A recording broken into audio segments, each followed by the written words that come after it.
¿Se debe ir el ministro del Interior? Sin duda. Creo que esto es una responsabilidad, una decisión que estaban dejando pasar el Congreso de la República y creo que es necesario que el Congreso asuma su responsabilidad de ejercer ese principio constitucional legal que es el control político de los actos del gobierno, de los actos del Ejecutivo y especialmente en lo que corresponde al ministro del Interior. Estamos con Rubén Vargas, exministro del Interior. Bienvenido, señor Vargas, a Exitosa. Amigos de Exitosa, muy buenos días. Gracias por la invitación. Muchas gracias por atendernos.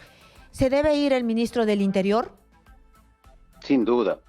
Creo que esto es una responsabilidad, una decisión que estaban dejando pasar el Congreso de la República y creo que es necesario que el Congreso asuma su responsabilidad de ejercer ese principio constitucional legal que es el control político de los actos del gobierno, de los actos del Ejecutivo, y especialmente en lo que corresponde al ministro del Interior, por los temas que tú has señalado, pero también habría que precisar un poco más y corresponden, para no hacer larga los antecedentes y la justificación absolutamente válida de por qué tendría que ser censurado, quedémonos solamente con con los últimos despropósitos que se han observado lamentablemente en el sector interior vinculados directamente al actual ministro del Interior. Primero, el ascenso o haber convertido en el alto mando de la Policía Nacional a generales absolutamente cuestionados. Y me refiero de manera específica, directa y clara al actual número 2 de la Policía Nacional, que es decir, al jefe del Estado Mayor, el que se encarga de la parte operativa de la Policía Nacional, que tiene procesos abiertos por corrupción, por haber supuestamente hurtado combustible a la policía, y hay un proceso penal abierto. Y lo segundo, lo más grave, por haber formado parte, según la investigación fiscal, de el llamado Comando de la Muerte, que asesinó a más de 30 personas. Ojo que estas 30 personas asesinadas por este Comando de la Muerte, por este Escuadrón de la Muerte, no estamos hablando de delincuentes prontuariados, no estamos hablando de personas que formaron parte de organizaciones criminales y algunos señalan que bien muertos están. No, según la investigación que se ha realizado, muchos, el 80% de las víctimas no tenían ni antecedentes penales, ni policiales, ni judiciales. Muchos de las víctimas, según las pericias que realizó el Ministerio Público, no tenían restos de haber realizado disparos de arma de fuego, pero que los informes falseados que hizo este Escuadrón de la Muerte para justificar esas operaciones decían que habían sostenido enfrentamientos abiertos con armas de fuego de largo alcance. En fin. Pero hay que recordarle a todos nuestros televidentes y oyentes que este Escuadrón de la Muerte lo que hizo es falsear operaciones policiales para lograr ascensos, ganar más, llevarse los aplausos, y en realidad lo que hacía era armar, como digo, estas operaciones y mataban a personas, ¿no? Mataban a personas que los, no sé, de repente inclusive los arrodillaban y los mataban sin ningún tipo de intercambio de balas. Exitosa. Precisamente de eso se trata esta investigación, y el Ministerio Público ha hecho una investigación bastante prolija y ha llegado a esa conclusión, y hay una primera sentencia en ese sentido. Estos malos policías, estos efectivos, estos oficiales y subalternos que mancharon el uniforme policial, no solamente lo hicieron para beneficiarse con condecoraciones, con ascensos, sino también, según la hipótesis del Ministerio Público, para favorecerse con los fondos, con los gastos operativos, con los gastos de inteligencia. Esa estructura criminal, según la investigación fiscal, formó parte el actual número 2 de la Policía Nacional, y este ministro del Interior refrendó con su firma el ascenso de este personaje que actualmente está en funciones. Entonces creo que corresponde definitivamente que el Congreso se pronuncie, porque de acuerdo, el presidente tiene la atribución constitucional de ascender a generales y de designar al comandante general de la policía. De acuerdo, eso es una atribución constitucional y legal, pero el Congreso de la República tiene la facultad también de hacer ese control político y la fiscalización. Y ahora estamos frente a una situación en que la Policía Nacional está comandada por dos tenientes generales bastante cuestionados. Uno el que hemos señalado y el otro el triste papel que se está haciendo desde la Inspectoría General de la Policía al hostigar, al amedrentar permanentemente, sistemáticamente contra un coronel de la policía honesto que está cumpliendo con su responsabilidad de investigar a una estructura criminal que estaría encabezado, según Fiscalía, por el presidente de la República. Entonces creo que es absolutamente importante que el Congreso asuma finalmente esa responsabilidad de control político y los ministros, entre otras cosas, tienen lamentablemente que asumir las consecuencias de los actos de gobierno. Y estamos ahora frente a una situación en la que el Congreso inevitablemente tiene que tomar una decisión firme para que el Ejecutivo entienda que el Perú no es su chacra, que no puede utilizar la amenaza y el abuso de poder como su deporte favorito contra un coronel, contra un grupo de coroneles que están cumpliendo su responsabilidad legal y constitucional. Y además este inspector, y como dicen que no hay coincidencias en política, este coronel es cajamarquino y hay que sacar cuentas. ¿Por qué llegó ahí? ¿Por qué no sé, por qué cortaron cabeza a toda la alta dirección? Fue para colocarlo. El actual ministro lo sabía. Si él no sabe lo que pasa en su institución, está pintado en la cabeza, entonces está pintado en la pared, no sabe nada, está de adorno, no debería estar ahí.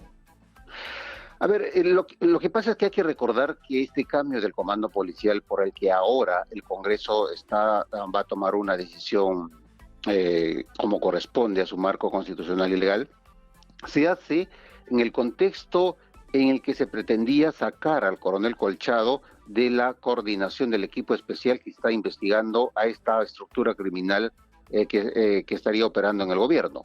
En ese contexto se hace, es decir, en el objetivo de sacar a Colchado de las investigaciones y de la coordinación. Se intentaron 1000 formas, no lo pudieron y finalmente el presidente decidió cambiar el comando policial para tener a generales en el alto mando más convenientes, más afines a sus propósitos y se produjo ese cambio. Recordemos que después, inmediatamente después de este cambio, en donde el general Mejía asume la Inspectoría General, el coronel Colchado es denunciado hasta en 2 ocasiones, uno firmado por el presidente de la República en su condición de jefe supremo de las Fuerzas Armadas, denuncia, queja a un coronel, esto es inaudito, pero también la Inspectoría asume e inicia investigaciones en mérito de una queja anónima con el que se le denuncia al coronel Colchado supuestamente de haberse autosecuestrado y desfalcado dinero de la DIVIAC. Y además recordemos que esos hechos se habrían producido el 2020, el 2020, cuando el coronel Colchado ni siquiera estaba a cargo de la DIVIAC. Entonces, son acciones absolutamente claras, torpes además, que van en la línea de sacar al coronel Colchado de este grupo de policías que están ayudando en las investigaciones al Ministerio Público. Todo este conjunto de acciones, además de lo que ha pasado en la Dijimín. Recordemos que el coronel de inteligencia sacó un memorándum que después pretendió decir que él no había firmado, relevando al coronel Colchado de sus funciones. Y eso pasó directamente en el sector interior bajo responsabilidad del actual ministro. Entonces es una larga cadena de acciones que esta línea de proteger a los intereses del presidente Castillo y insistir con estos actos absurdos de amedrentar, de entorpecer las investigaciones fiscales y, por supuesto, seguir hostigando al coronel Colchado. Eso tiene consecuencias políticas, el Congreso está discutiendo ahora, y también, por supuesto, consecuencias legales. El Ministerio Público, la Fiscalía, ya abrió una investigación precisamente contra los que intentaron sacar al coronel Colchado de la jefatura de la División de Búsqueda. Creo que finalmente las instituciones están reaccionando, están funcionando, están cumpliendo con su responsabilidad, tanto el Congreso como la Fiscalía. Esperemos los resultados y creo que esto va a dar un mensaje absolutamente claro, que todavía hay alguna capacidad de indignación y respuesta y que el gobierno tiene que darse cuenta que no puede seguir convirtiendo al Perú en su chacra. Y desde el punto de vista político no tenemos ministro del MTC desde el 23, ¿no? Desde el 15 y ya estamos 23. Mire cuánto ha pasado. Heiner Alvarado fue censurado y bueno, no tenemos ministro del MTC. Ahora censuran, parece que tienen ya los votos y censuran por todo lo que usted nos ha expuesto y además ha quedado en evidencia el juego del Ejecutivo, ¿no? Entonces, y además que Harvey Colchado y los demás coroneles que forman parte de este equipo especial de la Policía Nacional no se quedaron solos, sino que la Fiscalía reaccionó y dijo, este equipo especial está adscrito, están trabajando con nosotros. Entonces hicieron todo lo que han podido hacer dentro del ámbito de su función, conferencia de prensa también para llamar la atención de la ciudadanía. Nos vamos a quedar sin otro ministro. Esto, y les cuesta desde el Ejecutivo encontrar a personas, no sé si tienen cuadros, pero les cuesta. No tenemos ministro del MTC. Esto políticamente, ¿cómo se toma? ¿Cómo se valora? Es parte del desgobierno en el que estamos, Karina. Es parte de ese abandono como consecuencia del desgobierno. Tenemos hasta la fecha cerca de 70 ministros, no porque el Congreso haya censurado, ojo, sino porque es este gobierno el que ha generado esa absoluta inestabilidad en el Ejecutivo, en la gestión de la cosa pública. Son cerca de 70 ministros. Los censurados me parece que son 4 o 5 ministros con el que va a ocurrir ahora. Sí, son pero 5, principalmente, creo. pero principalmente toda esta precariedad en la gestión pública es consecuencia directa, responsabilidad directa del presidente Pedro Castillo.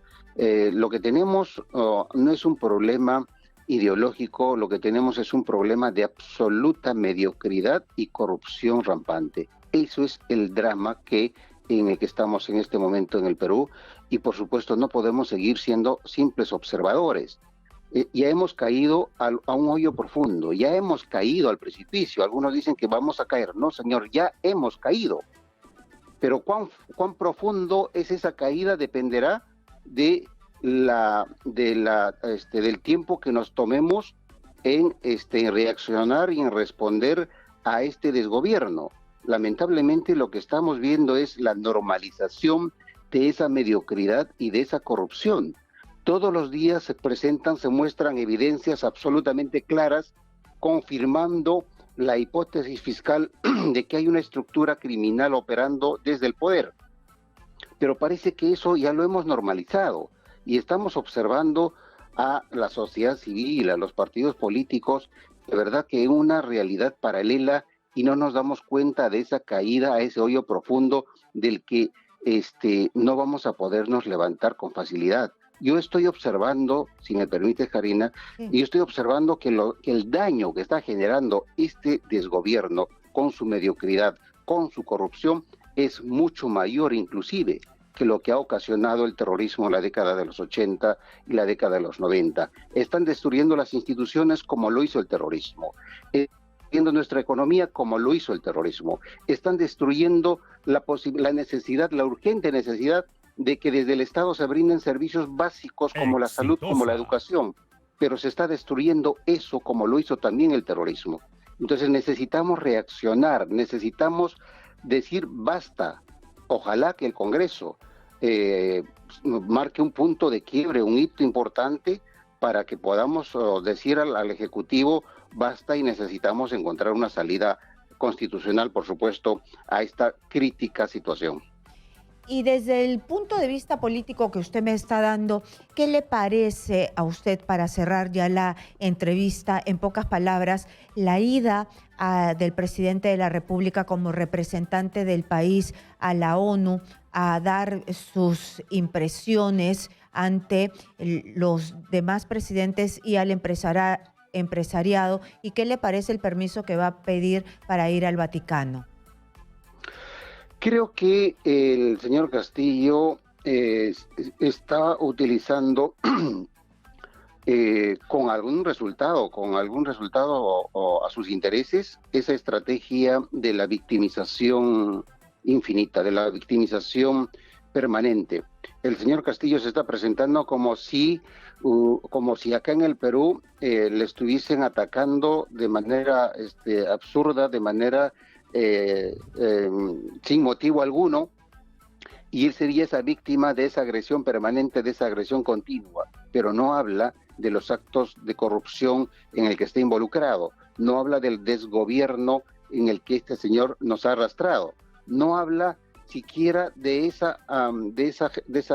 hecho tan básico, pero a la vez tan significativo, de no haber podido comprar urea para los agricultores, y como consecuencia de esa incapacidad, ahora la papa está subiendo de precio. La subida del precio de la papa es precisamente por la falta de productividad por hectárea en el campo, y eso es consecuencia directa de esa mala gestión, de esa mediocridad de este gobierno. Entonces, lamentablemente, la oposición, algún sector de la oposición le da motivos al presidente Castillo para convertirse en una víctima, y eso es lo que pretende decir cuando viaja al extranjero.